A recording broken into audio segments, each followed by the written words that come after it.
just nice, just a nice day. It was a good day. Then the show, P-Funk show, excellent. They opened with Knee Deep. There you go. They opened with Knee Deep, and it was such a shock to me. I didn't know what song they was playing. They opened up with Knee Deep, and I can remember those few seconds, or however long, where I didn't know what was going on. I had no idea what was going on. And I saw Mr. Scheider come running to the front.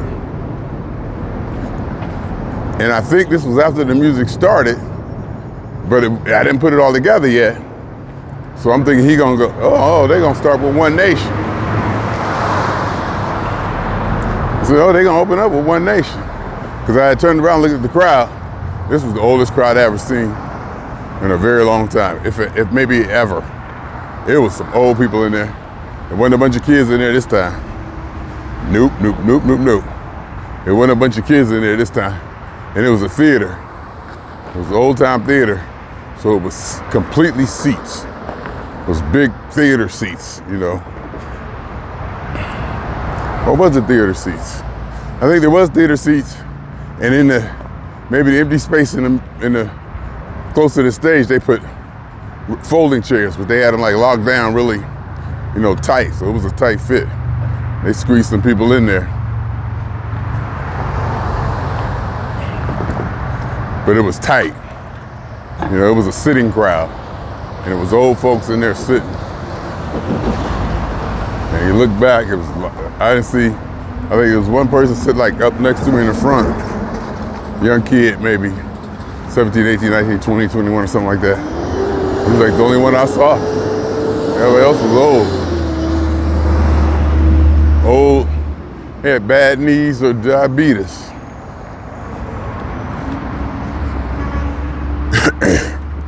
And I thought, I said, I wonder what Mr. Clinton gonna do with this crowd?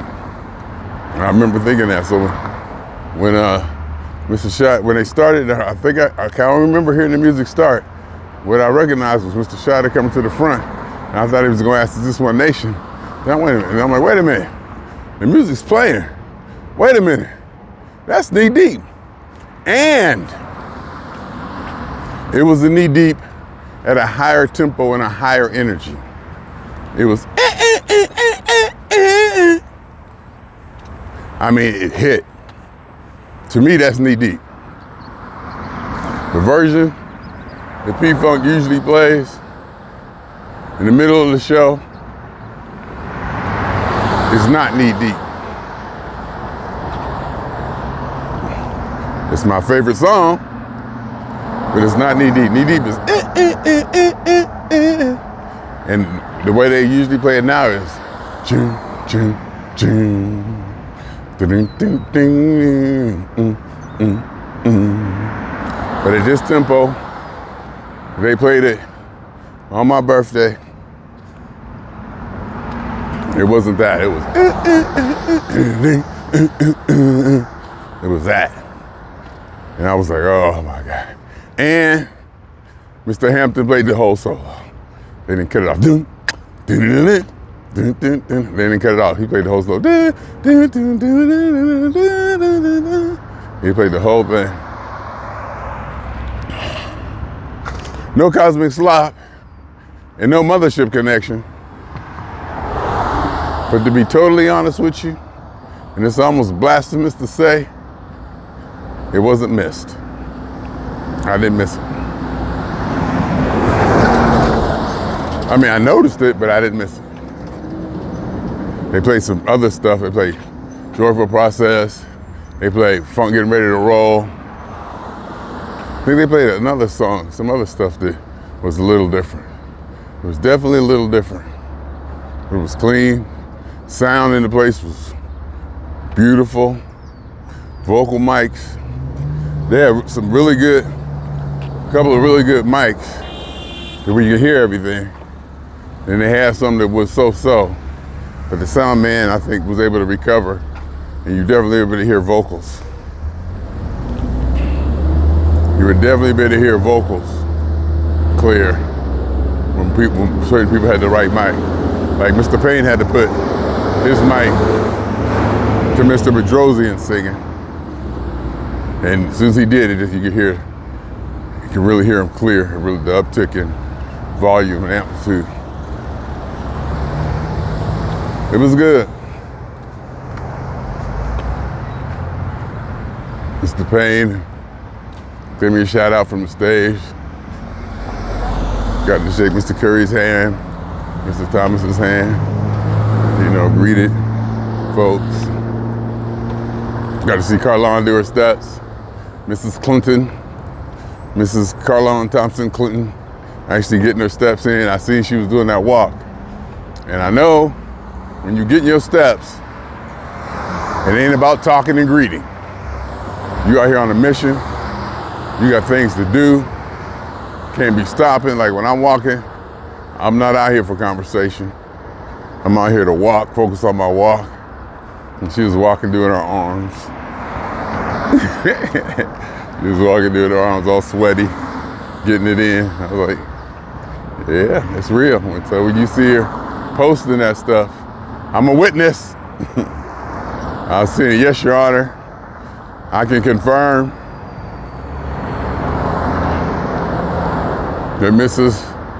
Carlon Thompson Clinton does actually walk. And it's just not a show. I know, but it was just fun to actually see it. It was interesting to actually see it. It was good. It was just good. It was just, it was good. So the show was good. And my seat was front row center. And the reason I know it's front row center, because I stood there and I counted them. I counted the seats from the left, and I counted the seats from the right. And I was number 6. So that means there was 12 seats in the middle section. From seats 5 to 18, I was seat 12. I was right in the middle.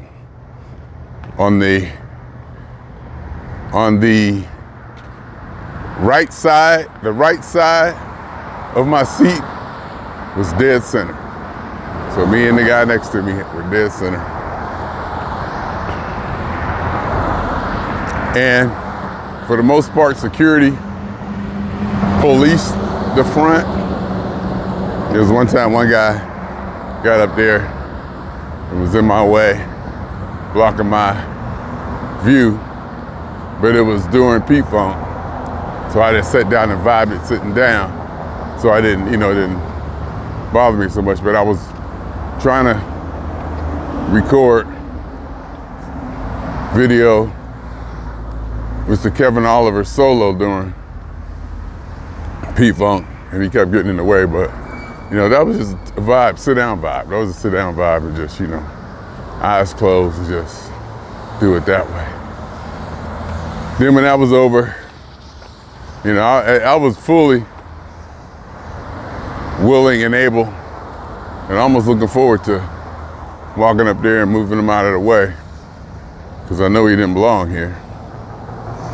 But I let him get his, I've seen him a few times, and I can understand that excitement, and it keeps reminding me of that excitement, that deep, deep excitement people have. I was there, and I have to remember that I was that person at one time. They're seeing Mr. Clinton, they're seeing George Clinton, Parliament Funkadelic, and they're like right there, Mr. Clinton is right there. I've seen people, I've been in the audience, people freak out.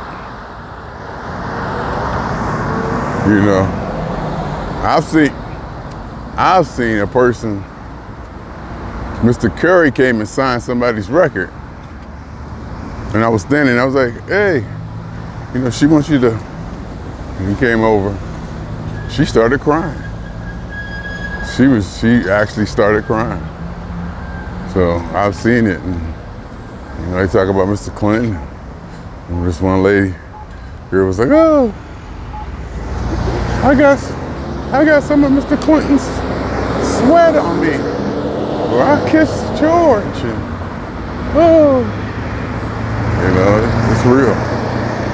It's real. Of course,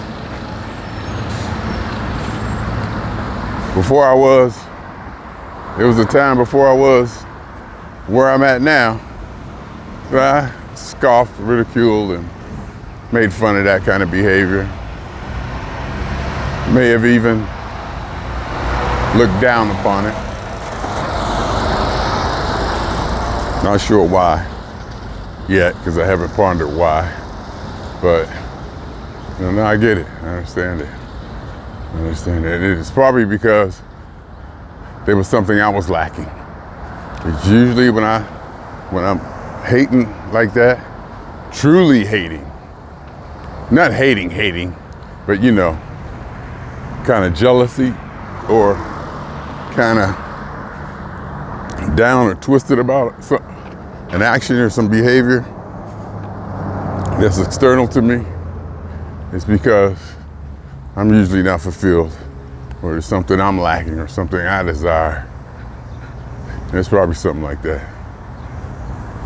But, you know, so I let the guy got his, and he was into it, and he was taking pictures and singing, you know. Wasn't singing the words right. In fact, was singing them horribly wrong. As was the guy sitting next to me. Speaking of singing, I was excited. And I could hear how excited I was. Because I recorded Knee Deep, I filmed Knee Deep. You can hear me just singing every syllable. And I could tell by the way I was singing it that I was excited. I was just, you know, it's like church. You ain't worried too much about the right key or this or that. You singing for the Lord. And that energy and emotion comes out in your song and your voice and your delivery. And that's what it's about. It's about the glory and not necessarily the execution of it. The energy, the celebration.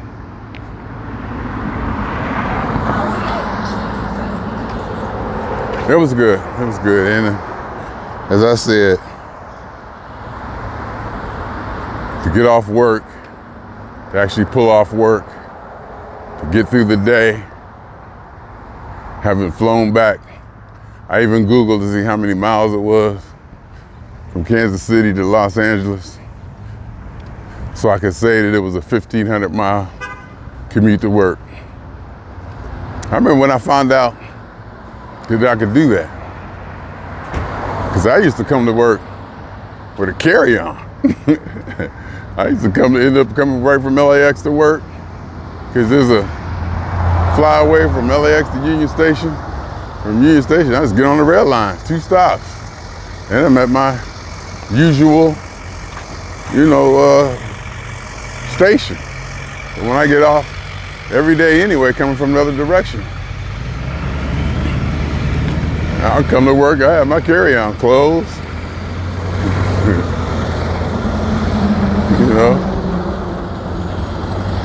And then I realized that flying is nothing but public transportation.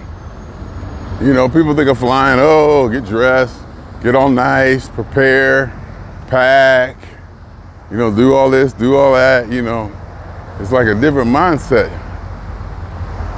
But it got to the point where I realized, hey, jumping on an airplane just like jumping on a bus. It's the same thing. It's nothing that's monumental or, significant. It's the same. Like catching an Uber, catching a taxi.